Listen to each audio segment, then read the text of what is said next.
UDF സർക്കാർ ഈ തെരഞ്ഞെടുപ്പിൽ വലിയ വിജയം നേടിയതുകൊണ്ട് തന്നെ മുഖ്യമന്ത്രി നേരത്തെ രാജിവെച്ച് 15ാം നിയമസഭാ കേരള ഗവർണർ ആർലേക്കർ പിരിച്ചുവിട്ടു.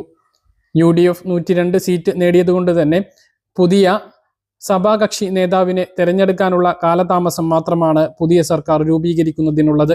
ഒരു ഏകാധിപത്യ സ്വഭാവമില്ലാത്ത പാർട്ടിയാണ് കോൺഗ്രസ് എന്നുള്ളത് കൊണ്ട് തന്നെ സഭാകക്ഷി നേതാവിനെ തെരഞ്ഞെടുക്കുന്നതിന് കാലതാമസം ഉണ്ടാകും. 3 നേതാക്കളാണ് മുന്നിലുള്ളത്. VD സതീശൻ, KC വേണുഗോപാൽ, രമേശ് ചെന്നിത്തല ഇവരിൽ ആരെങ്കിലും ഒരാൾ മുഖ്യമന്ത്രിയാകും.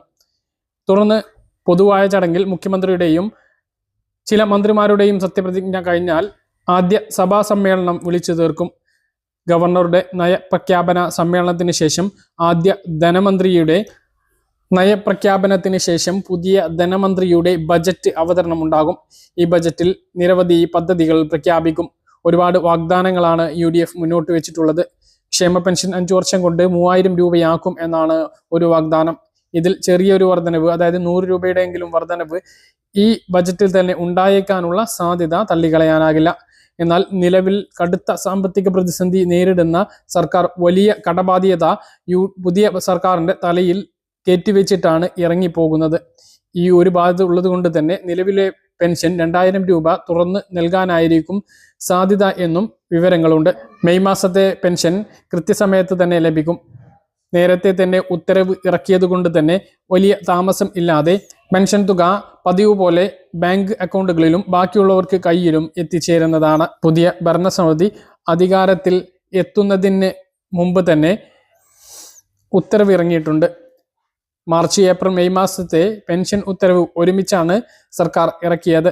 ഇപ്പോഴും LDF സർക്കാരിൻ്റെ കാലാവധി നിലനിൽക്കേണ്ട സമയമാണ്. എന്നാൽ ഭൂരിപക്ഷം നഷ്ടമായതിനെ തുടർന്ന് മുഖ്യമന്ത്രി പിണറായി വിജയൻ രാജിവെച്ചതുകൊണ്ട് തന്നെ ഇപ്പോൾ ഒരു മുഖ്യമന്ത്രി ഇല്ലാത്ത അവസ്ഥയാണ്. ഭരണ ചുമതലയിൽ തുടരണം എന്ന് ഗവർണർ ആവശ്യപ്പെട്ടിരുന്നു എങ്കിലും കഴിഞ്ഞ ദിവസം 15ാം നിയമസഭ ഗവർണർ പിരിച്ചുവിട്ടു.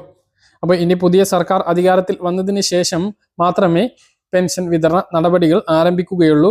എന്തായാലും 25ാം തീയതിയാണ് നമുക്ക് പെൻഷൻ സാധാരണഗതിയിൽ ലഭിക്കാറുള്ളത്. അതിനു മുമ്പ് സത്യപ്രതിജ്ഞ ഉണ്ടാകും എന്നാണ് അറിയുന്നത്. സ്ത്രീ സുരക്ഷാ പെൻഷന്റെ കാര്യം മറിച്ചാണ്. സംസ്ഥാന സർക്കാർ ഇലക്ഷന് വേണ്ടി മാത്രം പ്രഖ്യാപിച്ചിട്ടുള്ളൊരു പദ്ധതിയായിരുന്നു എന്ന് വേണം കരുതാൻ. ഫെബ്രുവരി മാസത്തിലാണ് വിതരണം ആരംഭിച്ചത്. മാർച്ചിൽ ഇലക്ഷന് മുമ്പും അത് വിതരണം ചെയ്തു. എന്നാൽ ഇലക്ഷൻ കഴിഞ്ഞതിന് ശേഷം അതിൻ്റെ നടപടികളൊന്നും പിന്നീടുണ്ടായില്ല. ഏപ്രിൽ മാസത്തിൽ വിതരണം ചെയ്തില്ല. പുതിയ സർക്കാരിൻ്റെ ബജറ്റിന് ശേഷമായിരിക്കും ഇനി ഈ പദ്ധതി തുടരുകയാണ് എങ്കിൽ സഹായം ലഭിക്കുക. ഇല്ല എങ്കിൽ ഇതുപോലെ തന്നെ മറ്റൊരു പദ്ധതി പ്രഖ്യാപിക്കാനുള്ള സാധ്യതയും തള്ളിക്കളയാനാകില്ല.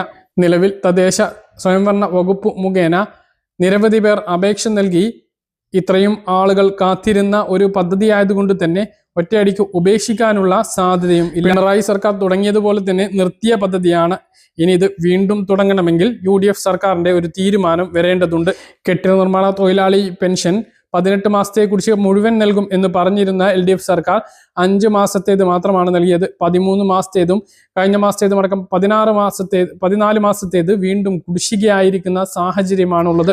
പ്രവാസി പെൻഷൻ മുടങ്ങിയിട്ടുണ്ട്. ക്യാൻസർ രോഗികൾക്കുള്ള പെൻഷൻ മുടങ്ങിയിട്ടുണ്ട്. ഇങ്ങനെ നിരവധി പെൻഷനുകളാണ് LDF സർക്കാർ കുടിശ്ശികയായി ഇറങ്ങിപ്പോയിട്ടുള്ളത്.